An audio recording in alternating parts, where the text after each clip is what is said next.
Hi, this is Maria Mandarino, certified spiritual director, certified Enneagram practitioner, licensed acupuncturist, and certified Bach flower practitioner.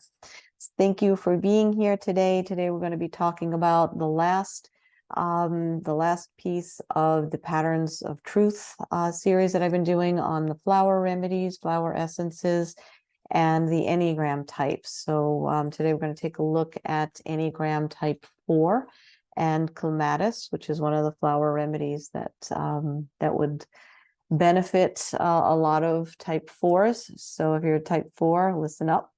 If you haven't already, please remember to like, comment, subscribe, and share. All of your efforts there have really been fantastic in raising the algorithm, and I do appreciate your participation. So thank you for that.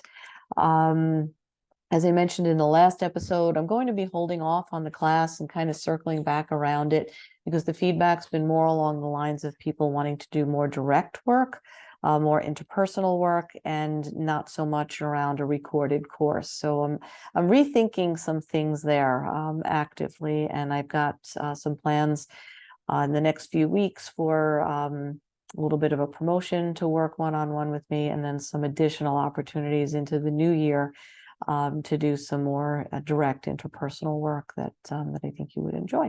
So stay tuned for that. When you subscribe, if you haven't already, remember to hit that alert bell so you'll be alerted when there are updates about any of that information. Okay, so I think that does it for announcements.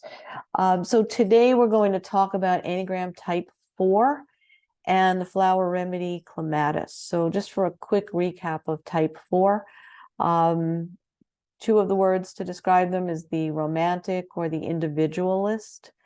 In their higher expression, a balanced, healthy Type 4 will be a deep connector. These are people that they do relationships better than most of the 9. Okay.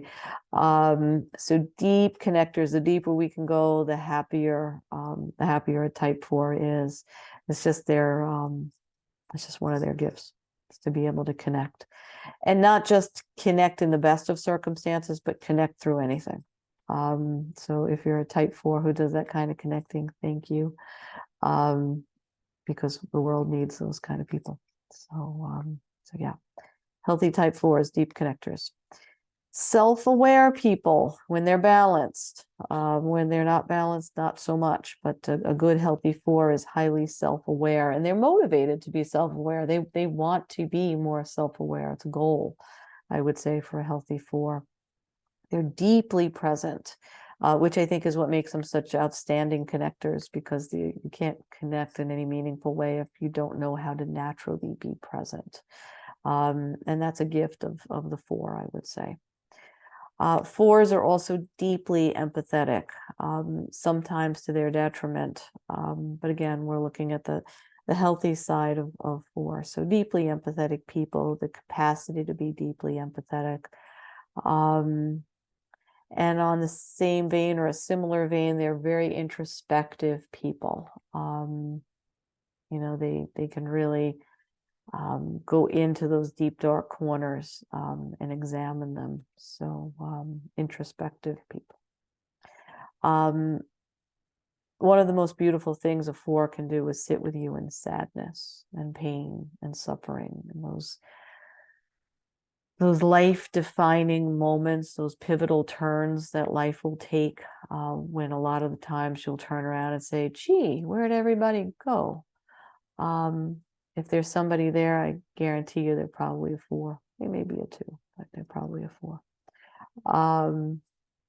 And the distinction is that they can sit with you in the sadness, and they even have the capacity to see the beauty in sorrow, in deep sorrow. And not that they're going to run around and tell you about that, but they feel that in such depths of despair, there's something beautiful at work. I would call it the hand of God, but if you're a Type 4, tell me what you would call it. But they have that capacity to just be so deeply present in sadness and sorrow. and see the workings of something else at hand, something beautiful in sorrow and pain. And one of the other really extraordinary things about a healthy 4 is they will bring you in to whatever is going on. They will, it's that need to connect, that ability to go deep and all those things. They'll bring you into whatever it is that's happening. So I'm going to go over to the other side now, the lower qualities of an unhealthy 4, and I'm going to go to the corollary of that. So the healthy 4 will bring you in to a situation. The unhealthy 4 will push you out. And you will know it. When you're rejected by a 4, it's downright painful. And I mean, rejection's never nice, right? But a 4 will do it, an unhealthy 4. So now I'm on those lower expression qualities, lower expression of 4. A 4 will do it because I'm going to reject you before you reject me. That's the agenda. That's, again, this is the low side. This is the shadow. All right. So where in their highest expression, they're going to just bring you in and draw you in with this loving, inclusive way that they have of pulling you in. If they're unhealthy, they will kick you out. But it comes from a fear of you may do it to them first. So it really comes from a place of wounding. Lower type 4s are perennially disappointed. That cup that we tell people to see as half full, unhealthy 4, it is half empty, and there is no other story for them. Lower 4s can be moody. They will be focused on the thing that is missing, particularly the thing that is missing from them, that everybody else has, but they don't. And it's a quality, it's a sense of there's something lacking in them. There's something in them that they will never have. And apparently the rest of the world seems to have it, but they will never have it. So there's like this poor me victimization thing that goes on with that. They're convinced no one will ever understand them because they're too special, they're too unique, and no one can ever see the world the way they see it. No one can ever experience pain the way they experience it. They are special. Again, this is lower expression. Okay, this is an unhealthy 3. They're envious because they're envious of the people that have all those qualities that they'll never have, right? This deficiency that lives within them, that they feed and thrive on, right? Again, in their lower expression. When they're so busy thinking about what's missing in them, how could you not be envious of what everybody else seems to have going on, right? And they won't see the full picture in that either, because usually nobody has it all going on, right? So, but the unhealthy 4 will be very envious about what they perceive everybody else has going on. They tend to live in fantasy. They love like fantasy movies, books, that kind of thing. The 4s love to escape. The unhealthy 4s love to escape. And we mentioned their need to be special and unique. So they also have this dreamy nature. We do call them the romantic, right? So they have this dreamy quality to them. And clematis is the flower essence for that person who has this dreamy kind of nature, and their head is kind of always in the clouds, in this escapist kind of state of being. And they don't have a real interest in the present moment. They long for better times. They're looking for ways to escape the present. They won't take action because they're somewhere else. They're off drifting somewhere else. Clematis people are strongly romantic. Again, that's what we call the type 4, right? The romantic person, the individualist. Clematis people struggle with concentration. Reason being, and think of what we just said about the 4, they're focused elsewhere. So the 4 is convinced that there's this elusive thing in me that's always it's always going to be missing. It's just never going to be there because I'm deficient and the rest of the world has whatever this quality is that I clearly am missing, right? So they're focused on what's missing. So clematis, so it's hard to concentrate when you're focusing on what's missing, right? Because you're not in the now. You're either somewhere else or you're where somebody else is, but you're not in the now. So concentration is usually tough for the unhealthy four. There's this dreamy quality, this kind of need to escape into fantasy movies, films, books, that type of thing, right? So they're focused elsewhere when they need clematis. The person who needs clematis, lack of concentration, focused on other things, very similar to the unhealthy four. Clematis is for that person, again, they have this dreamy quality to them. So it's for the person who daydreams and can't get out of their own way because they're just daydreaming. Whether they're caught up in like this fantasy belief about the world, about themselves, whatever role they're seeing themselves playing in their mind, in whatever film, whatever story, whatever book. It's kind of how they see themselves as like this character living out whatever is going on. So yeah, so daydreams. Clematis is for the person who is prone to those daydreams and that fantasy mindset.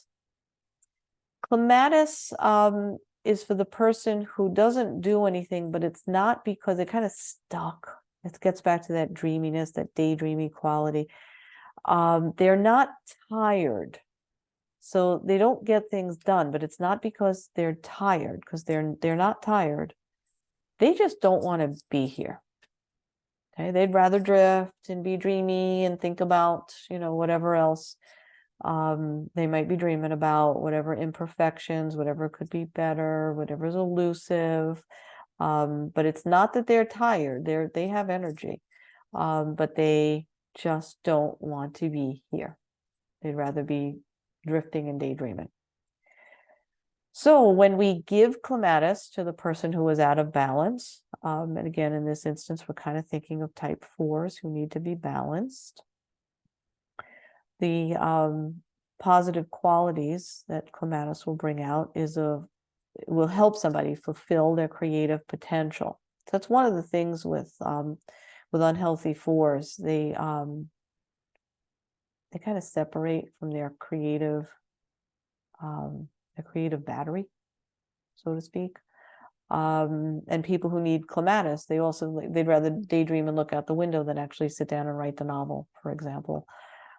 So giving clematis helps people fulfill their creative potential.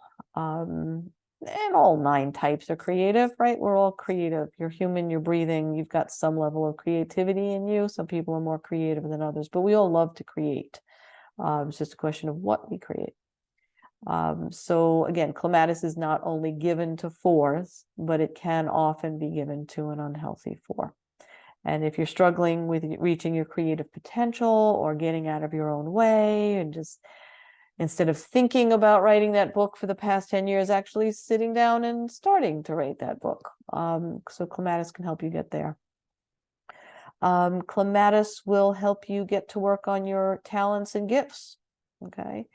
Instead of just dreaming about them, or if you're in that unhealthy 4 state thinking that there must be something deficient in you because everybody else seems to write a novel that but you can't seem to get out of your way and write that novel, so there must be something missing in you. That's where the 4 would be coming from. So clematis can help you get out of that. Clematis can help you reconnect to your talents, to your gifts, and instead of sitting around dreaming about them or writing that novel in your head, or painting that portrait, whatever it is that you do, to actually get up and do it. So clematis also reconnects you to your sense of purpose, and sometimes 4s can lose sight of that when they're unhealthy or stressed. So clematis can reconnect you to your sense of purpose. Clematis can ground you in the present. and it can help you control your thoughts. So those negative tapes that 4 tends to play about not being good enough, everybody else seems to be, they have all the things that are just missing from your world. Again, instead of getting caught up in the deficiencies that 4s get caught up in, what they don't have, what they can't do, and everybody else has and everybody else can do. Clematis can help you control those thoughts, and just see yourself differently, see your gifts differently, see your talents differently. It's almost like writing a permission slip for yourself to be creative and vibrant and use your talents and gifts instead of pining over them. So I have 3 journal questions for my 4s. Excuse me. Sorry. Question 1, and these will be in the show notes. Reflect on a time when I felt understood. What did that feel like? Question 1. Reflect on a time when I felt understood. What did that feel like? Question number 2. Reflect on a time when my ability to sit in discomfort helped someone out. What was that like? Question 2. Reflect on a time when my ability to sit in discomfort helped someone out. What was that like? Question number 3. What if I am enough? Question number 3. What if I am enough? So that is a quick overview for type 4 and Clematis. Please remember to like, subscribe, comment, and share, and I will see you back here next time. Thanks.